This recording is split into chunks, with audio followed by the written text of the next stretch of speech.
नमस्कार मित्रों, मैं अर्जुन अपने YouTube चैनल में आपका हार्दिक स्वागत करता हूं।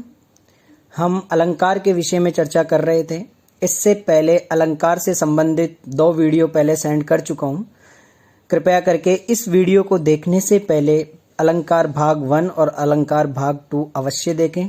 तत्पश्चात ही अलंकार तीसरा भाग आपके समझ में आएगा। आज हम चल रहे हैं कुछ अलंकारों की तरफ, जिनमें महत्वपूर्ण अलंकार है। सबसे पहले उदाहरण अलंकार। अलंकार का नाम है उदाहरण अलंकार। इसके बारे में चर्चा करते हैं हम। उदाहरण अलंकार किसे कहते हैं? जहां एक बात कहकर उसके उदाहरण के रूप में दूसरी बात कही जाए। कहने का मतलब क्या है? जहां एक बात कहकर उसके उदाहरण के रूप में दूसरी बात कही जाए, वह दोनों बातों को उदाहरण के माध्यम से समझाया जाए। इन उदाहरण अलंकार में कुछ वाचक शब्द होते हैं जिनके माध्यम से हम समझ सकते हैं कि यहाँ पर उदाहरण अलंकार होता है। जैसे उदाहरण अलंकार का जो भी उदाहरण होगा उसमें जैसे शब्द आ सकता है, जो आएगा, जिमी आएगा। इन शब्दों के माध्यम से दोनों वाक्यों को जोड़ा जाता है। एक पहला वाक्य अर्थात पहली बात को दूसरी बात से जोड़ने के लिए जैसे, जो और जिमी शब्दों का प्रयोग किया जाता है। हम बात करते हैं, जैसे उदाहरण देखते हैं। नीकी पे फीकी लगे बिन अवसर की बात, जैसे बरनत युद्ध में रस श्रृंगार न सुहात। अब हम इसका मतलब समझते हैं। नीकी मतलब अच्छा, फीकी मतलब फीका, लगे मतलब लगना।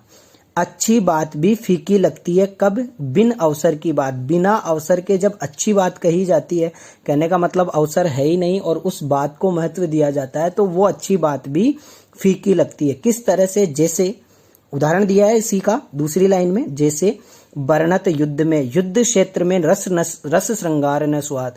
युद्ध क्षेत्र में जाने से पहले या युद्ध क्षेत्र में जाते समय रस श्रृंगार की बात कही जाती है, तो वहां पर सीधी सी बात पता चलती है कि ऐसे समय पर वीर रस की बात करनी चाहिए, ना कि रस श्रृंगार की।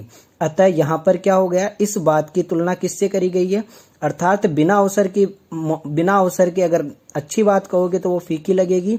उसी तरह युद्ध में जाने से पहले अगर रस श्रृंगार की बात करेंगे तो वह भी बेकार लगती है। अर्थात इस बात को इस उदाहरण से प्रस्तुत किया गया है। ये उदाहरण अलंकार होता है।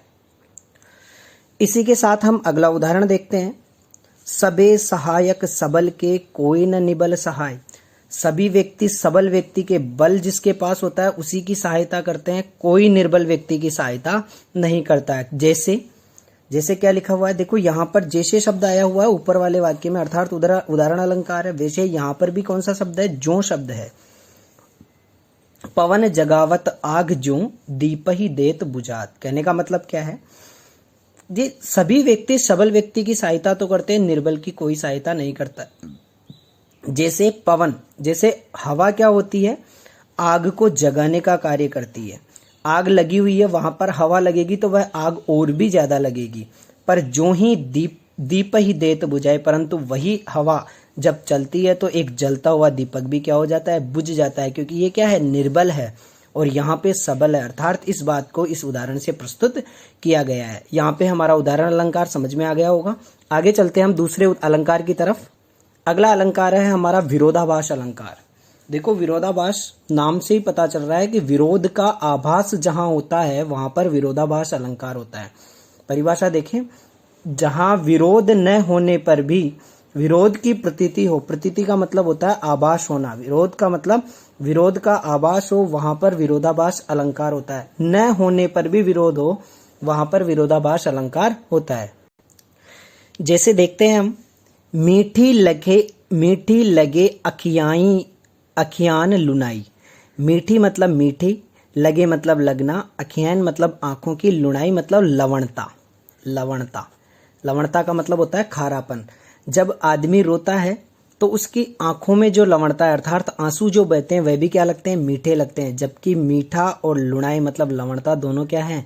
विरोध उत्पन्न होता है। मतलब यहाँ पर विरोध का आभास होता है। कहने का मतलब यहाँ प्रेम की बात की गई है, परंतु मीठी लगे अखिनाई, जब किसी की याद आती है तो आंखें रोती है और आंखें रोती है तो वह लवणता भी हमें क्या लगती है? मीठी लगती है। जबकि मीठा और लवणता का कोई संयोग नहीं है। आगे देखें इसी में। सुधी आए सुधी जाए। एक सुधी का मतलब है यहाँ पर याद और एक सुधी का मतलब है यहाँ पर चेतना। जब भी हमें किसकी याद आती है तो चेतना हमें हमारी चली जाती है। कहने का मतलब हम खो जाते हैं। तो कहने का मतलब यहाँ पर भी क्या है, विरोधाभास अलंकार है। आगे हम बात करते हैं भ्रांतिमान अलंकार की। भ्रांतिमान का मतलब समझ रहे हो, यहाँ भ्रांति मतलब भ्रम पैदा होता है, अर्थात जब उपमेय को भूल से उपमान समझ लिया जाता है, अर्थात भ्रम होता है। उपमेय और उपमान दोनों को समझने में जब भ्रम हो जाता है वहां पे भ्रांतिमान अलंकार होता है। इस भ्रांतिमान अलंकार के कुछ वाचक शब्द हैं, जैसे जानी, समुझी, समझकर। ये शब्द अगर वाक्य में आ जाते हैं तो वहां पर भ्रांतिमान अलंकार होता है। जानी शाम को श्याम घन नाच उठे वन मोर। पहला उदाहरण ये है, जानी पहला शब्द आ गया। जानी मतलब जानकर, श्याम मतलब कृष्ण, को मतलब को, श्याम घन मतलब बादल, नाची मतलब नाचना, उठे मतलब उठना, वन मोर मतलब वन के मोर। कहने का मतलब श्री कृष्ण को देखा किसने, मोर ने देखा, और उनको क्या समझ लिया, बादल समझ लिया। क्योंकि श्री कृष्ण को क्या कहा जाता है, श्याम कहा जाता है। श्याम का मतलब भी काला होता है और श्याम घन भी काले होते हैं। दोनों बादल क्या होते हैं, काले होते हैं। तो श्याम को देखकर ही वन ने सोचा कि बादल उमड़ आए हैं और श्री कृष्ण को देखकर ही वन में मोर नाचने उड़ जाते हैं। कहने का मतलब इनको भ्रांति हो जाती है। श्याम को क्या समझ लेते हैं, ये बादल समझ लेते हैं। Very good. आगे चलते हैं। ओश बिंदु चुगरई हंसिनी मोती उनको जान।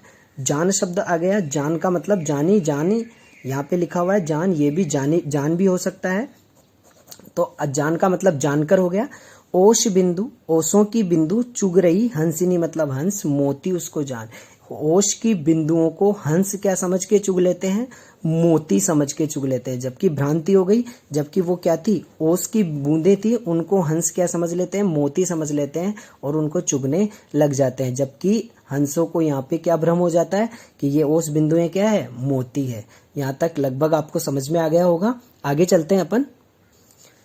अगला अलंकार है हमारा संदेह। संदेह का मतलब अपने आप में समझने में आ रहा होगा कि संभावना होती है, संदेह होता है। एक वस्तु में अनेक वस्तु के होने की संभावना दिखाई पड़े। एक वस्तु है, उसी एक वस्तु में बहुत सारी वस्तुएं होने की अगर संभावना हो और हम निश्चय न कर पाए कि वस्तु क्या है, तब संदेह पैदा हो जाता है। और संदेह पैदा हो जाता है तो वहां पर कौन सा अलंकार हो जाता है, संदेह अलंकार हो जाता है। इस अलंकार की पहचान भी है कि इसमें क्या आते हैं, किंधो, की, या, अथवा, केंदो। ये 5 वाचक शब्द हैं। अगर वाक्य में आ जाए तो वहां पर संदेह अलंकार होता है। इनको याद करना पड़ेगा। जिस भी अलंकार की पहचान के लिए जो शब्द बताए गए हैं वो दिमाग में होने आवश्यक है।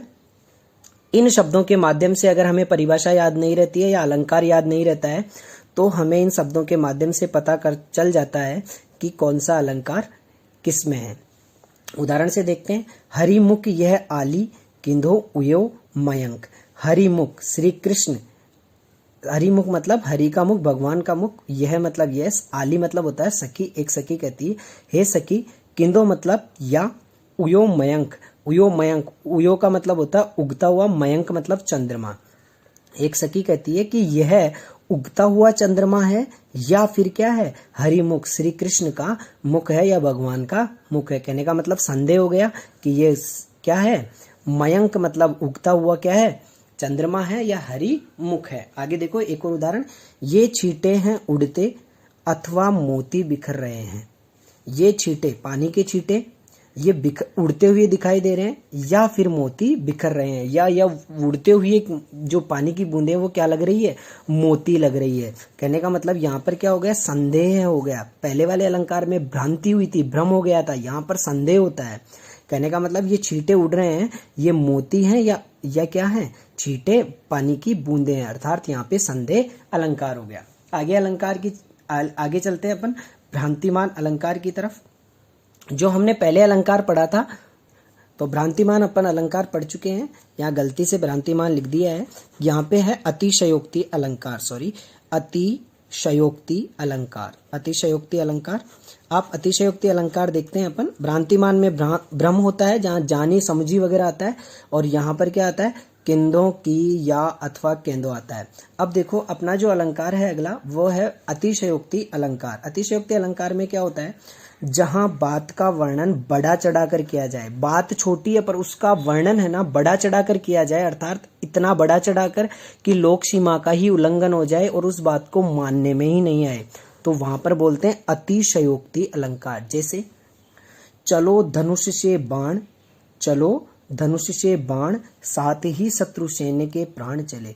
कहने का मतलब धनुष पर बाण जो चलता है या धनुष पर बाण चढ़ाते ही, जो ही चढ़ाया जैसे बाण चलता है, चलने के साथ ही शत्रु जो सेना है उनके प्राण भी चले जाते हैं। जबकि होता क्या है, जब बाण चलेगा शत्रु सेना के सीने में लगेगा तभी तो प्राण जाएंगे, परंतु यहाँ तो बाण के चलने से पहले ही शत्रु सेना के क्या हो गए हैं, प्राण चले जाते हैं। अर्थात ऐसा हो ही नहीं सकता कि जब तक प्राण नहीं लगेगा, प्राण के नहीं लगेगा वो बाण, तब तक प्राण जाएंगे नहीं।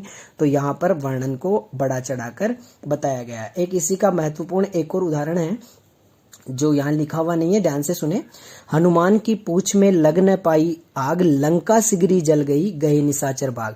कहने का मतलब क्या है, यहाँ पे बताया जा रहा है कवि के माध्यम से कि हनुमान की पूंछ में आग नहीं लगी, उससे पहले ही तो पूरी लंका जल गई और पूरे निशाचर, पूरे राक्षस लंका छोड़कर भाग गए। ऐसा नहीं हो सकता, क्योंकि यहाँ पर अर्थ को बढ़ा चढ़ाकर कहा गया है।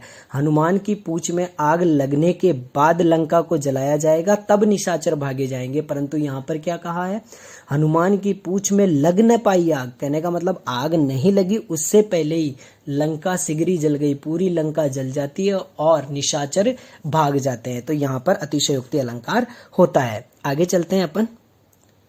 अगला अलंकार है हमारा असंगति अलंकार। असंगति का मतलब, ए का मतलब मैंने पहले बताया हुआ है नहीं होता है, संगति का मतलब संगति। जहां संगति नहीं होती है वहां पर असंगति अलंकार होता है। संगति कैसे नहीं होगी, देखो, जहां कारण एक स्थान पर तथा कार्य अन्य स्थान पर वर्णित। तो कहने का मतलब कारण भी अलग और कार्य भी अलग, पर दोनों की अगर हम संगति कर देते हैं तो वहां असंगति अलंकार हो जाएगा। जैसे तीर हिये मेरे पे पीर रघुवीरे, इसका हिंदी अर्थ बता देता हूं मैं आपको। तीर मेरे हृदय में लगा परंतु पीड़ा किसको हुई, रघुवीर मतलब श्री राम को। जबकि तीर किसके लगा था, लक्ष्मण के लगा था। लक्ष्मण के हृदय में तीर लगता है और पीड़ा किसको हुई है, रघुवीर को। असंगति हो गई ना, पीड़ा किसको होनी चाहिए, लक्ष्मण को होनी चाहिए पीड़ा, परंतु यहाँ पर पीड़ा किसको हो रही है, रघुवीर मतलब राम को पीड़ा हो रही है। तो कहने का मतलब इन दोनों में संगति नहीं है, तो संगति नहीं है तो यहाँ पे असंगति अलंकार हो जाएगा। आगे इसी में एक और उदाहरण देखते हैं। सीतई ले दशकंद गयो, पे गयो बिचारी समुंदर बांध्यो।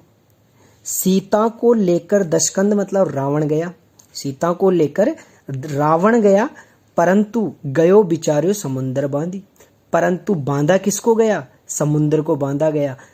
बांधा था ना राम ने समुद्र को और लंका की तरफ चढ़ाई की थी, जबकि बांधना किसको चाहिए, लेके जाने वाला कौन है, रावण, इसको बांधना चाहिए, परंतु बांधा किसको गया, समुद्र को बांधा गया। तो कहने का मतलब यहाँ समुद्र और रावण दोनों को मिलाकर असंगति अलंकार हो गया।